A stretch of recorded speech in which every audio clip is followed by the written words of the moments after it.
Weight loss జర్నీలో ఉన్నారా?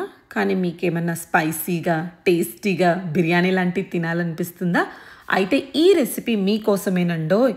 కొంచెం పుల్ల పుల్లగా, స్పైసీగా మన టేస్టీ గోంగూర రొయ్యల మిల్లెట్ పులావ్ ఎలా చేయాలో చూసేద్దాం రండి. దానికి ముందుగా స్టవ్ ఆన్ చేసుకొని ఒక గిన్నె పెట్టేసుకొని 1 టేబుల్ స్పూన్ ఆయిల్ వేసి అది కాగాక 2 బిర్యానీ ఆకులు, చెక్క, లవంగ, యాలకులు, స్టార్ అనిస్, ఒక 6 స్పూన్ జీలకర్ర వేసి కలిపేసుకోండి.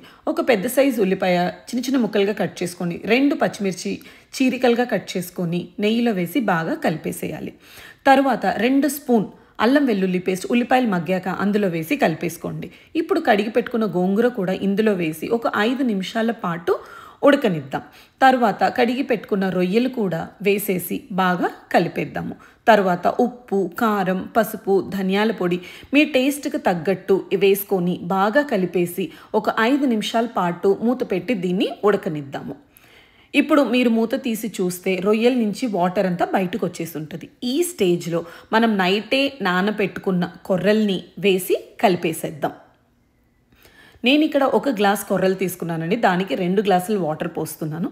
అలాగే మీరు 1కి 2 ఇదేనండి కొలత. ఇప్పుడు కొర్రలు ఇందులో వేసాక బాగా కలిపేసి ఉడకనివ్వాలి. చూసారా, ఇదంతా ఉడికిపోయింది. ఇప్పుడు ఈ నీరు కొంచెం ఇనికాక స్టవ్ని సిమ్లో పెట్టేసి బాగా మూత పెట్టి ఒక 10 నుంచి 15 నిమిషాల పాటు దీన్ని దమ్ అవ్వనిద్దాం.